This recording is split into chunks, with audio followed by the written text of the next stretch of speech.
কিয়ামতের দৃশ্যটা কিরকম হবে এর নকশা খুব সংক্ষিপ্ত পরিসরে মাত্র 11টা আয়াতে আল্লাহ তুলে ধরেছেন। আপনি মনোযোগ দিয়ে কানগুলো খরগোশের মতো খাড়া করে যদি কথাগুলো শুনেন, আপনার মনে হবে আপনি এখানে বসে কিয়ামত চোখে লাইভ দেখতেছেন। লাইভ আল্লাহ এমন ভাবে বলেছে, সুবহানাল্লাহ পড়েন। তা আসুন আমরা সরাসরি কিয়ামতকে দেখে আসি। আসলে কিয়ামতটা কেমন বর্ণনা করছেন কে? আল্লাহ। সূরার নাম হচ্ছে সূরাতুল কারিয়া। কি নাম? আওয়াজ করে উত্তর দিতে হবে। সূরার নাম আল কারিয়া। চিৎকার মেরে বলেন সূরার নাম কি? আল কারিয়া। এটা মাক্কি সূরা। কি সূরা? বিশ্বনবীর জীবনের দুইটা পর্ব, একটা মাক্কি পর্ব আর একটা মাদানী পর্ব। এটা মাদানী পর্বে নাজিল হয়নি, এটা নাজিল হয়েছে মাক্কি পর্বে। এই সূরার আয়াত সংখ্যা 11। এটা কোরআনের 101 নম্বর সূরা। এটা আল কোরআন আল কারীমের 30তম পারায় অবস্থিত একটা সূরা। আমাদের অনেকেরই মাশাআল্লাহ মুখস্থ আছে, আছে না? ইমাম সাহেব নামাজে প্রায় পড়ে, অনেকেরই মুখস্থ। শুনতে শুনতে কবে যে মুখস্থ হয়েছে আমাদের নিজেরাও জানি না। সুবহানাল্লাহ পড়েন। কোরআনের ভেতরে খালি বরকত, এটার সাথে লাগলেই বরকত, মসজিদে গেলেই বরকত। মনের অজান্তে আমরা এই সূরাকে মুখস্থ করে ফেলেছি। কিন্তু এই সূরার ভেতরে যে আল্লাহ কোরআনের এত কিয়ামতের এত চমৎকার নকশা এঁকেছেন, এত প্রামাণ্য বর্ণনা দিয়েছেন, এটা আমরা অনেকে জানিই না। আসুন আমরা এই সূরার আলোকে দেখার চেষ্টা করি যে কিয়ামতটা কিরকম হবে। আল্লাহ একটা শব্দকে এই সূরার শুরুতে 3 বার উল্লেখ করে আমাদের দৃষ্টি আকর্ষণ করেছেন। আল্লাহ tried to draw our attention by mentioning 3 times a word, and that is al-qari'ah. আল-কারিয়া শব্দটাকে তিনি 3 বার উল্লেখ করে আমাদের দৃষ্টি আকর্ষণ করেছেন। একটা শব্দ 3 বার বললে মানুষের দৃষ্টি আকর্ষিত হয় না? যেহেতু এটা আরব দেশে নাজিল হয়েছে, আবার মক্কায়, মক্কার লোকেরা আরবি বুঝে, তাদেরকে প্রথম বলা হলো আল-কারিয়া। তারা ফিরে তাকালো, কি আল-কারিয়া? আবার বলা হলো মাল-কারিয়া। কি মাল-কারিয়া? আবার বলা হলো ওয়ামা আদরাকা মাল-কারিয়া। আবার তারা ফিরে তাকালো। দৃষ্টি আকর্ষণের জন্য আল্লাহ তাআলা 3 বার এই শব্দটা বলেছেন। এজন্য এই শব্দের একটা সিগনিফিকেন্স, একটা গুরুত্ব, অর্থবহ একটা মানদণ্ড আছে না নাই? আল কারিয়া শব্দের অর্থ হচ্ছে বিকট আওয়াজ। আল কারিয়া মানে কি? কথা বলেন, আরো জোরে বলেন। বিকট আওয়াজ। এই বিকট আওয়াজটা তৈরি করার জন্য আল্লাহ তাআলা একজন ফেরেশতা তৈরি করেছেন, যার নাম হচ্ছে ইসরাফিল। নাম কি? আমাদের মধ্যে অনেকের নাম কিন্তু আমরা ইসরাফিল রাখি, তাই না? ইসরাফিল আছে না নাই? আজরাইল কিন্তু রাখে না, কেউ ডরে। কেন রাখে না? ভয় পায়। কিন্তু ইসরাফিল আছে, আমার পরিচিত অনেকে আছে ইসরাফিল। তো এই ফেরেশতার পা হচ্ছে জমিনের নিচে, মাথা হচ্ছে আকাশের উপরে। এই ফেরেশতার কাজ হচ্ছে ওই বিকট শব্দ তৈরি করা। উনি একটা সাইরেনের মধ্যে ফু দিবেন, হুইসেল দিবেন, ট্রাম্পেট। ওই ট্রাম্পিটে, ওই সাইরেনে, ওই হুইসেলে ফু দিলেই শুরু হয়ে যাবে আল কারিয়া। মাল ওয়ামা আদরাকা মাল। এই ফেরেশতার দায়িত্বই হচ্ছে ওই বাঁশির মধ্যে ফু দেয়া। Whistle, siren, trumpet. আরবিতে এটাকে বলা হয় আসুর। ইদা নুফিখা ফিস সূরি নাফখা ওয়াহিদা। যখন তিনি ওই সিংহে একটা ফু দিবেন, সব লন্ডভন্ড হয়ে যাবে, কিচ্ছু খুঁজে পাওয়া যাবে না। আল্লাহ ওনাকে তৈরি করেছেন শুধু এই হুইসেলের মধ্যে, বাঁশির মধ্যে 3টা ফু দেওয়ার জন্য। কয়টা? উনি সৃষ্টির শুরু থেকেই এই বাঁশিটাকে 2 ঠোঁটের মাঝখানে রেখে আল্লাহর আরশের দিকে তাকিয়ে আছে, and just waiting for the green signal. আল্লাহর পক্ষ থেকে সবুজ সংকেতের অপেক্ষায়। যখনই আল্লাহর অর্ডার করবেন, তখনই শুরু হয়ে যাবে আল কারিয়া।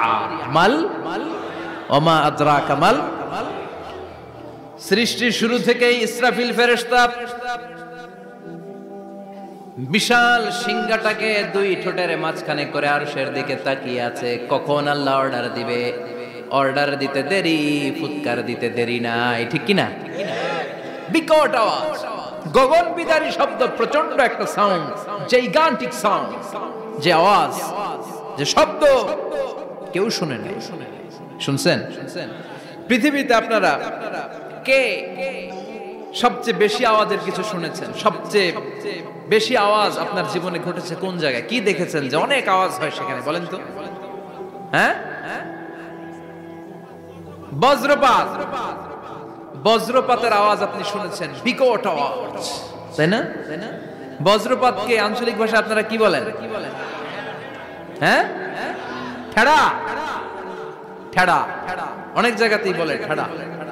নোয়াখালীতে বলে ঠেড়া হচ্ছে, হেতের উপরে আল্লাহ ঠেড়া হচ্ছে, আছে না নাই? তো এই যে ঠেড়া, বজ্রপাত, ইংরেজিতে বলে থান্ডার, আসলে এটার আওয়াজ বড় ভয়ঙ্কর, প্রচন্ড আওয়াজ। আচ্ছা, আর আপনি বলেছেন কি, গাড়ির চাকা যদি পাংচার হয়, হ্যাঁ এটা তো আওয়াজ হতে পারে। আমরা মাঝে মাঝে রাস্তায় চড়ি, আমরা দেখি ট্রাকের চাকা যখন পাংচার হয় আমরা লাফ দিয়ে উঠি, বিকট আওয়াজ হয়, ভয় পেয়ে যায়, এতে দুর্ঘটনাও ঘটে, ঠিক কিনা? আচ্ছা, এক নম্বরে পেলাম ঠেড়া, বজ্রপাত। দুই নম্বরে পেলাম ট্রাকের টায়ার পাংচার হলে। আর কে কি আওয়াজ শুনেছেন জীবনে? ভয়ঙ্কর আওয়াজ। কি করলে ভয়ঙ্কর আওয়াজ হয় বলেন? হ্যাঁ, কি করলে? ও ট্রান্সফরমার, ইলেকট্রিক্যাল ট্রান্সফরমার যদি ব্রাস্ট হয়ে যায় আওয়াজ আছে না নাই? পাওয়া গেল আরেকটা। আর কি আওয়াজ আছে? ককটেল মারলে, গ্রেনেড হামলা, বোমা মারলে, সিলিন্ডার ব্রাস্ট হইলে। আর আছে? হ্যাঁ, হাই স্কুলে দপ্তরি যখন ঘন্টার মধ্যে বেল বাজায় আওয়াজ আছে না নাই? হাতুড়ি দিয়ে লোহার মধ্যে বাড়ি মারলে আওয়াজ আছে না নাই? এগুলো হচ্ছে আমাদের ক্যাপাসিটিতে, হিউম্যান ক্যাপাসিটিতে আমাদের দেখা সবচেয়ে বড় আওয়াজ। কিয়ামতের দিন যে হবে আল কারিয়া, এই আল কারিয়ার আওয়াজ কি এই আওয়াজগুলোর মতো? চিল্লায় বলেন, এই আওয়াজের মতো।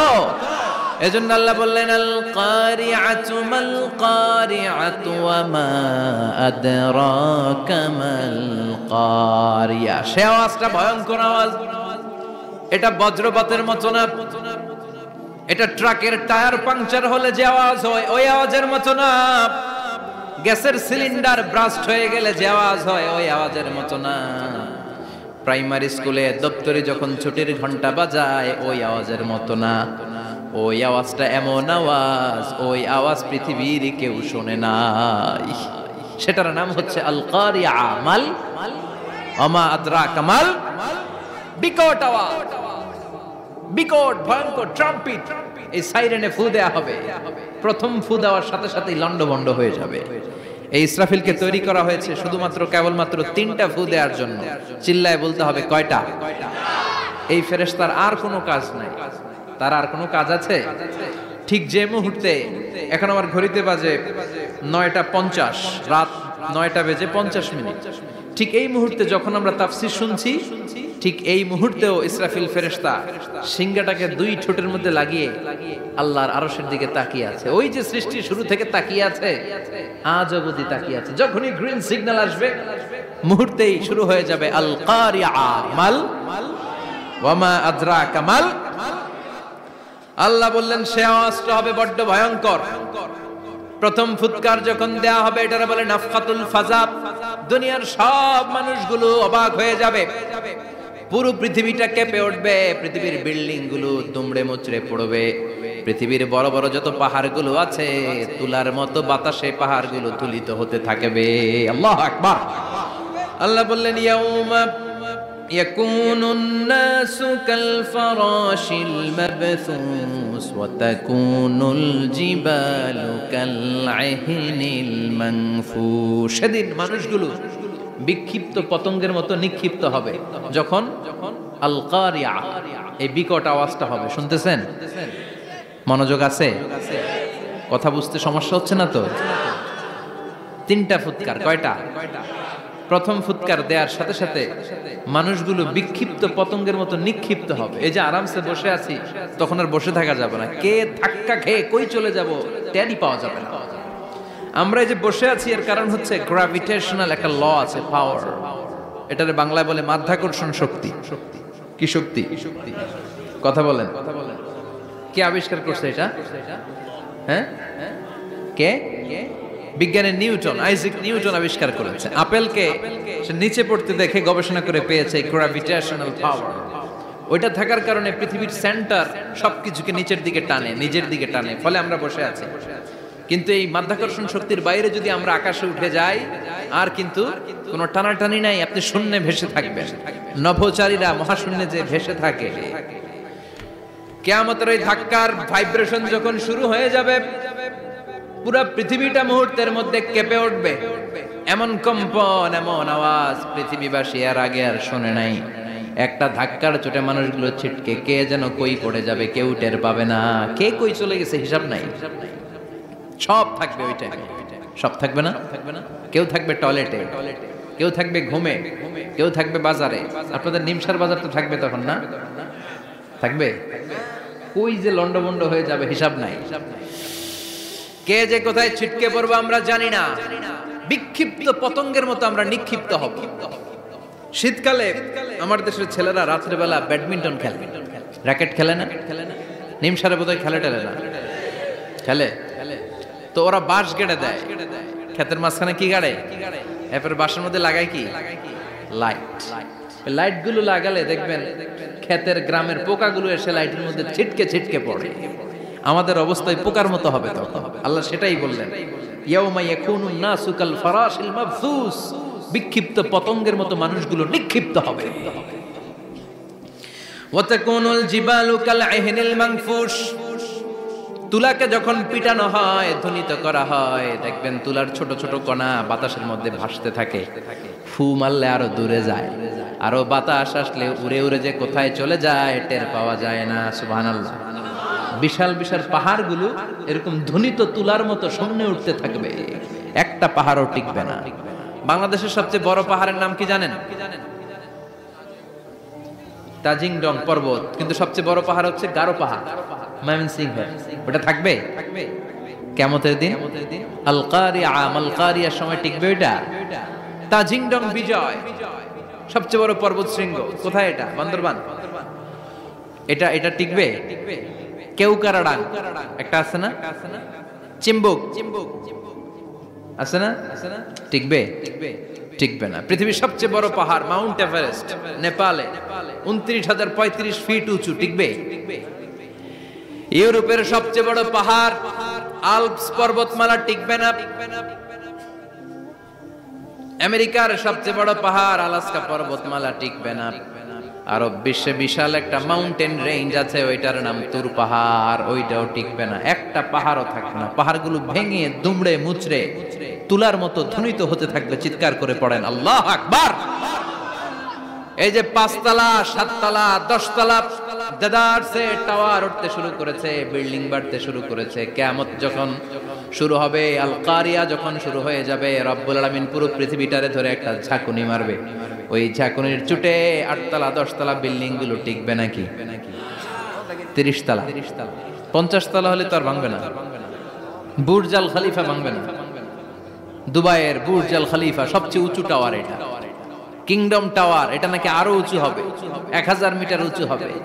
টাইপেডাং 101, মালয়েশিয়ার Petronas twin tower, Shanghai tower, কাবা ঘরের পাশে বুর্জ আল খলিফা, যেটাকে সবাই বলে জমজম টাওয়ার, টিকবে? কথা বলেন, টিকবে?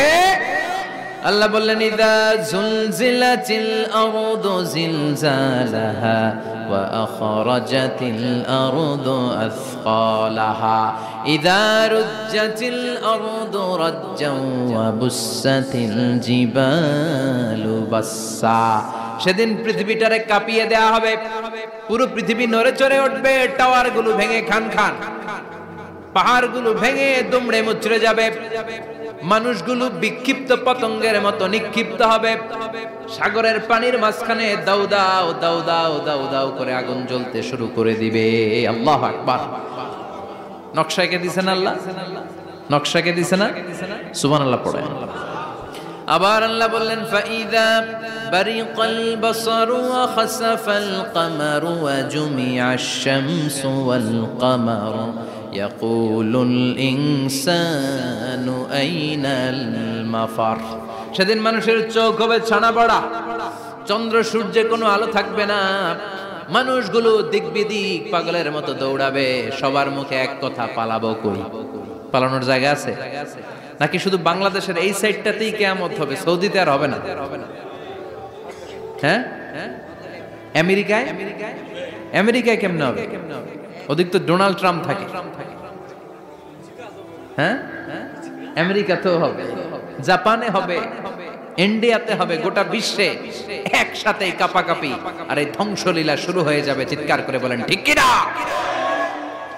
আল্লাহ বলেন ইয়াউমা নাতমিস সামা কাতাইয়িস সিজিল লিল কুতুব। আকাশ আর আকাশ থাকবে না। কাগজ যেমনি আমরা এরকম ফোল্ড করে ফেলি, ভাঁজ করে ফেলি, মন চাইলে কাগজকে যেমনি আমরা এরকম হাতের মধ্যে গুটিয়ে নেই, সেদিন আকাশটারে হাতের মধ্যে গুটিয়ে নিবে কে? মানুষগুলো পাগলের মতো দৌড়াবে। কেউ থাকবে টয়লেটে, কেউ হসপিটালে, কেউ মাজারে, কেউ বাজারে, যে যেখানে থাক, শুরু হয়ে যাবে কিয়ামতের এই ভয়াবহ দৃশ্য। দুধের বাচ্চাকে রেখে দিয়ে মা দৌড়ে পালাবে। দুধের বাচ্চা রেখে মা কোথাও যায়? কলিজার টুকরা এটা, দুধের বাচ্চা, এটারে ফেলে মা কোথাও যায় না। কিন্তু কিয়ামতের ওই ঝাঁকুনির দৃশ্য দেখে আল কারিয়া মাল ওয়া মা আদরাকা মাল, এই দৃশ্য দেখে দুধের বাচ্চারে রেখে মা দিবে দৌড়। অনেক গর্ভবতী মহিলা থাকবে এই কিয়ামতের সময়ে, যাদের পেটের ভেতরে 2 মাসের বাচ্চা, 3 মাসের বাচ্চা, অপরিপক্ক অপরিণত, বাচ্চাটা এখনো বড় হয় নাই, কোন বাচ্চার হাত পা এখনো হয় নাই। কিয়ামতের এই ভয়ঙ্কর দৃশ্যটা দেখে জায়গার মধ্যে 3 মাসের অপরিণত বাচ্চাটা ডেলিভারি হয়ে যাবে। আল কারিয়া মাল কারিয়া ওয়া মা আদরাকা মাল। পৃথিবীর যখন এরকম দৃশ্য, আল্লাহ তাআলা ইসরাফিলকে বলবেন, ইসরাফিল তোর তো 3টা ফুৎকার দেওয়ার দায়িত্ব ছিল, দিয়েছে কয়টা? চিল্লায় বলেন কয়টা? এবার আল্লাহ বলবেন এবার দ্বিতীয় ফুৎকার দে। কয় নাম্বার ফু দিবে? ওই ফু দেওয়ার সাথে সাথে ইসরাফিল প্রথম ফুৎকার দিয়ে জায়গা মতো এরকমই দাঁড়ায় থাকবে। আবার যখন গ্রিন সিগন্যাল পাবে মুহূর্তের মধ্যে আরেকটা ফু দিয়ে দিবে। ফু দেওয়ার সাথে সাথে পৃথিবীর সব মানুষগুলো মরে শেষ। কেউ থাকবে? থাকতে পারবো আমরা? থাকার জন্য আসছি। একদিন মাটির ভেতরে হবে ঘরে মন আমার, কেন বাঁধো দালান ঘর, প্রাণ পাখি উড়ে যাবে পিঞ্জর ছেড়ে, ধরা ধামে সবই রবে তুমি যাবে চলে, বন্ধু বান্ধব যত মাতা পিতা দ্বারা সুত সবই হবে তোমার পরে মন আমার, কেন বাঁধো দালান ঘর, একদিন মাটির ভেতরে হবে ঘরে মন আমার, কেন বাঁধো দালান ঘর। ঠিক কিনা?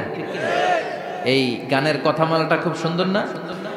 আখিরাতের রিমাইন্ডার আমাদেরকে দেয়। এই যে দুনিয়া দুনিয়া, টাকা পয়সা আরো লাগবে, আরো কামাবো, এটাতে আমার হবে না, আরো চাই আরো চাই। এই প্রতিযোগিতা, এই কম্পিটিশন, ওর 5 তলা আমার লাগবে 7 তলা, ওর আছে 20 লাখ আমার লাগবে 30 লাখ। প্রতিযোগিতা আছে না নাই? এগুলো আমাদেরকে পাগল বানিয়ে দিয়েছে, মোহাচ্ছন্ন করে ফেলেছে। পৃথিবীটা আসলে একটা মরিচিকা, ধোঁকা, লোভ লালসা, আজ আছে কাল নাই। 2 নাম্বার ফুৎকার দেওয়ার সাথে সাথে পৃথিবীর সব শেষ। মালাকুল মাউত পৃথিবীর সব মানুষের রূহ কবজ করবে। আল্লাহ বলবেন মালাকুল মাউত আখবিরনি মাইয়াবকা, আমাকে বল আর কে আছে। মালাকুল মাউত বলবে পৃথিবীর সব মানুষের রূহ কবজ করে শেষ, কেউ নাই। মানুষবিহীন পৃথিবী, মানুষের কোলাহলে পৃথিবীটা মুখরিত থাকতো এতদিন। গোটা পৃথিবী ব্যাপী মানুষের কোলাহল, ওই যে সাইয়েদনা আদম থেকে শুরু হয়েছে আর থামে নাই। মানুষ আর মানুষ, মানুষ আর মানুষ, সব মানুষ শেষ। আল্লাহ আশরাফুল মাখলুকাত একটারেও রাখি নাই, সব শেষ। শুধু আছে জিন জাতি। আল্লাহ বলবেন যাও এবার জিন জাতি ধরো, জিনদের রূহ কবজ করো। মালাকুল মাউত কিন্তু জিনদের রূহ কবজ করে। ওমা খলাকতুল জিন্না ওয়াল ইনসা ইল্লা লিয়াবুদুন। জিন জাতি আর মানব জাতি, এই 2 জাতিকে আল্লাহ তাআলা তৈরি করেছে কার ইবাদতের জন্য। আমরা যেমনি নামাজ পড়ি, জিনেরাও নামাজ পড়ে। আমরা যেমনি রমাদানের রোজা রাখি, জিনেরাও রমাদানের ফরজ রোজা রাখতে হয়। আমরা যেমনি হজ করি, জিনেরাও হজ করে। আমরা যেমনি আরাফার দিনে কাঁদতে কাঁদতে আল্লাহর কাছে দোয়া করি, আল্লাহ লাব্বাইক করে, জিনেরাও পড়ে। আমরা দেখি না, এদের দেখা যায়? দেখা যায় না। জিসমুন নারী, আগুনের তৈরি ওদের দেহ। ইয়াতাশাক্কালু বিআশকালিন মুখতালিফা, বিভিন্ন কালার ধারণ করতে পারে, বিভিন্ন রং ধারণ করতে পারে। জিনের সংজ্ঞা হচ্ছে জিসমুন নারিয়ুন ইয়াতাশাক্কালু বিআশকালিন মুখতালিফা, আগুনের তৈরি এক সৃষ্টি। বিভিন্ন সূরত তারা নিতে পারে, মানুষের সূরত নিতে পারে, প্রাণীর সূরত নিতে পারে, ঠিক কি না?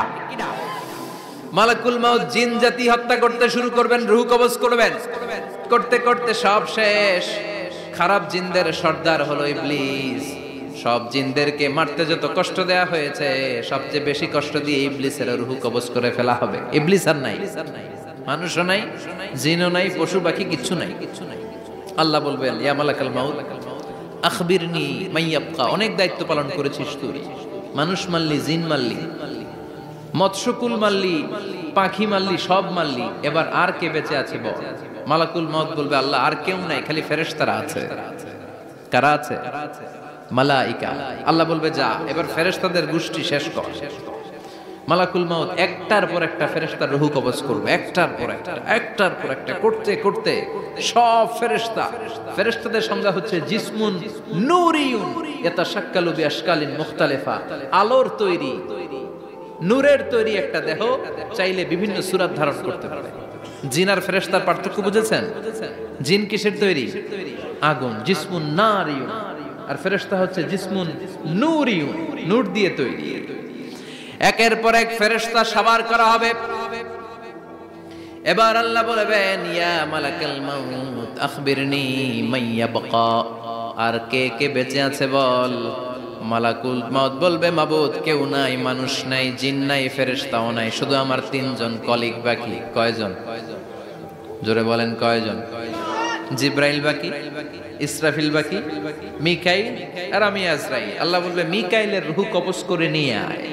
যে মিকাইল আমার আদেশে পৃথিবীতে বৃষ্টি ঝরাতো, আমার আদেশে ক্ষেত খামারে ফসলের ব্যবস্থা করে দিত, আমার আদেশে মানুষের রিজিকের হিসাব রাখতো, এই মিকাইলের রূহ কবজ করে নিয়ে আয়। এক নাম্বার কলিগ শেষ। কলিগ বুঝেন তো? সহকর্মী। কলিগ মানে কি? সহকর্মী। এক নাম্বার কলিগ নাই। আল্লাহ বলবে, যা এবার ইসরাফিলের রূহ কবজ কর। ইসরাফিল ফেরেশতা তখনও আল্লাহর আরশের দিকে ঠোঁটের মাঝখানে বিশাল সিংহটা নিয়ে তাকিয়ে আছে। ওই মুহূর্তে মালাকুল মাউত যে সালাম দিয়ে রূহটা কবজ করে ফেলবে। ইসরাফিলও নাই, ইসরাফিলও নাই। আল্লাহ বলবে, যা দুনিয়ার সব নবীদের কাছে ওহী দিয়ে, কোরআন দিয়ে, ইনজিল দিয়ে, তাওরাত দিয়ে, জাবুর দিয়ে আমি যেই ফেরেশতারে পাঠাতাম, ওই রূহুল আমিন জিব্রাইলের রূহটাও কবজ করে নিয়ে আয়। জিব্রাইলের রূহ কবজ হয়ে যাবে। এবার তিনজন কলিগই শেষ। আছে কেউ? আছে? এবার আল্লাহ বলবে, ইয়া মালাকাল মাউত, হে মৃত্যুর ফেরেশতা, আখবিরনি মাইয়াবকা, মহাবিশ্বে আর কে কে আছে বল। আজরাইল বলবে, কেউ নাই, মানুষ নাই, জিন নাই, ফেরেশতা নাই, আমার কলিগরাও নাই, আমি বড় একা। এখন আমি একা হয়ে গেছি। আল্লাহ, আসি শুধু আমি। মালাকুল মাউত, তোমার হুকুমের গোলাম। আর আনতাল হাইয়ুল কাইয়ুম, তুমি শাশ্বত চিরঞ্জীব, তুমি তো মরবা না, আমি আছি। বাপসা উনিও থাকবে, উনি আর আল্লাহ থাকবে। আল্লাহ বলবে, মালাকুল মাউত এবার তুই মর, এবার তুই মর। এই কথা শুনে মালাকুল মাউতের খিচুনি উঠে যাবে। আজীবন মারছে, আজকে মরবে। খিচুনি উঠে যাবে, জ্বর এসে যাবে, কাঁপুনি ছুটে যাবে, কাঁপতে থাকবে। আল্লাহ বলবেন, কাঁপাকাঁপি করে লাভ নাই, মর। মালাকুল মাউত বলবে, মাবুদ এইটা আবার কেমন কথা? সবাই রে আমি মারলাম, আমি মরুম কেন? আমি না মারছি, আমি না মেরেছি, আমি মরবো কেন? আল্লাহ বলবেন, কথা নাই, মর। ও আল্লাহ, আমি কেন মরবো? আমি না দুনিয়ার সবাই রে মারলাম। আল্লাহ বলবেন, কুল্লু নাফসিন যায়িকাতুল মাউত, পৃথিবীর প্রতিটা আত্মারে মৃত্যুর স্বাদ নিতে হবে রে মালাকুল মাউত, তুইও মরবি, মর। কাঁপতে কাঁপতে আল্লাহ বলবে, জান্নাত আর জাহান্নামের মাঝ বরাবর যে দাঁড়া। মালাকুল মউত দাঁড়াবে, এই দৃশ্য দেখার মতো তখন কেউ থাকবে না। থাকবে? কেউ নাই। মালাকুল মউত কাঁপতে কাঁপতে, আল্লাহ বলবেন কেঁপে লাভ নাই, কেঁদে লাভ নাই, মরতে তোকে হবে। Everyone has to take the test of death. সবাইকে মৃত্যুর স্বাদ আস্বাদন করতে হবে। মরে যা। মুত ইয়া মালাকাল মউত। আল্লাহ বলবেন ও মৃত্যুর ফেরেশতা মর। মুত ইয়া মালাকাল মউত বলার সাথে সাথে যে ফেরেশতার হাতে আমাদের সবার রূহ চলে গিয়েছিল, ওই ফেরেশতা চিৎকার মেরে জান্নাত এবং জাহান্নামের মাঝখানে বেহুশ হয়ে পড়ে যাবে। শেষ। মালাকুল মউতের কিচ্ছা খতম। উনিও নাই। এবার ডানে বায়ে সামনে পেছনে উপরে নিচে কেউ আছে? একজন ছাড়া, তিনি কে? কুল্লু মান আলাইহা ফানি ওয়া ইয়াবকা ওয়াজহু রাব্বিকা যুল জালালি ওয়াল ইকরাম ফাবিআইয়ি আলাই রাব্বিকুমা তুকাযযিবান। এই জমিনে যারা আছে সব শেষ হয়ে যাবে, একজন ছাড়া, তিনি কে? আল্লাহ তখন হুঙ্কার দিয়ে একা একাই বলবেন ইয়া আরদু আইনা আশজারুকা, ও পৃথিবী তোর বড় বড় গাছগুলো কোথায়? আপনাদের নিমসারে বট গাছ আছে? কোথায় আছে বট গাছ? অনেক জায়গায় থাকে না বট গাছ বিশাল, ওইটাকে কেন্দ্র করে শিরকের আখড়া জমে ওঠে, ওখানে মোমবাতি লাগায়, লাল সালু দেয়, নাচানাচি করে, এরকম বট গাছের আখড়া আছে নাই? আল্লাহ বলবে ইয়া আরদু, হে পৃথিবী, আইনা আশজারুকা, তোর বড় বড় গাছগুলো আজকে কোথায়? ইয়া আরদু আইনা আনহারুকা, হে পৃথিবী তোর বড় বড় নদীগুলো কই? পদ্মা নদী কই? মেঘনা নদী কই? ব্রহ্মপুত্র কই? গঙ্গা নদী কই? মিসিসিপি, মিসৌরি কই? নীল নদ কোথায়? আমাজন কোথায়? ৬৬৯৫ কিলোমিটার লম্বা উগান্ডার ভিক্টোরিয়ার কাম্পালা থেকে এর অববাহিকা শুরু। পৃথিবীর সবচেয়ে বড় যে নদীটা নীল নদ, মিশরে এই নদটা ছিল। আমি দেখেছি, ঘুরেছি এর উপর দিয়ে অনেক। 5 বছরের নীল নদের পানি আমি খেয়েছি। মিশরের নীল নদ ছাড়া কোনো মিঠা পানির উৎস নাই। এজন্য প্রাচীন ঐতিহাসিক, ওনার নাম হেরোডোটাস, উনি বলেছিলেন Egypt is the gift of Nile. মিশর হচ্ছে নীল নদের দান। নীল নদ না থাকলে মিশরে কেউ থাকতো না। আল্লাহু আকবার পড়েন। 2টা নদী সিদরাতুল মুনতাহা থেকে জান্নাতের কানেকশন নিয়ে পৃথিবীতে এসেছে। একটা হচ্ছে ইরাকের দজলা ফোরাত নদী, আর একটা হচ্ছে মিশরের নীল নদী। সুবহানাল্লাহ পড়বেন না? 5 বছর আমি এই নীল নদের পানি খেয়েছি যখন মিশরে ছিলাম। সরাসরি না, মিশরীয় সরকার পাইপলাইন দিয়ে এই পানিকে রিফাইনিং করে জনগণের জন্য পৌঁছে দেয়। এই নীল নদের নিচ দিয়ে মিশরের মেট্রো লাইন আছে, মানে ট্রেন, এটাকে বলে পাতাল ট্রেন। কি বলে? পাতাল ট্রেন। আপনাদের প্রধানমন্ত্রী নাকি একটা করবে শুনলাম, উনি ঘোষণা দিয়েছে।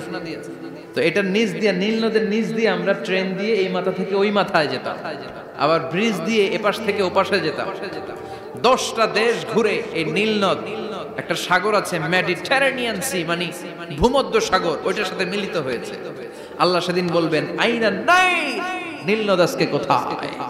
আইনাল আনহার, নদীগুলো কোথায়? আইনাল কুসুর, প্রাসাদগুলো কই? রাজপ্রাসাদ, টাওয়ার কোথায়? আইনাল জাবাবেরা, অত্যাচারী শাসকগুলো আজকে কোথায়? যারা ক্ষমতার চেয়ার পেলে আর নামতে চায় না, এই ডাকাতগুলো আজকে কোথায়? আল্লাহ বলবে আইনাল জাবাবেরা, ফেরাউন কোথায়? নমরুদ কোথায়? আবু জাহেলের গোষ্ঠী কোথায়? ফেরাউনের চাচাতো ভাইরা কোথায়? নমরুদের চাচাতো ভাইরা কোথায়? কোথায়? যারা ক্ষমতার দাপট দেখিয়েছে, কোনো আওয়াজ আছে? কথা বলেন।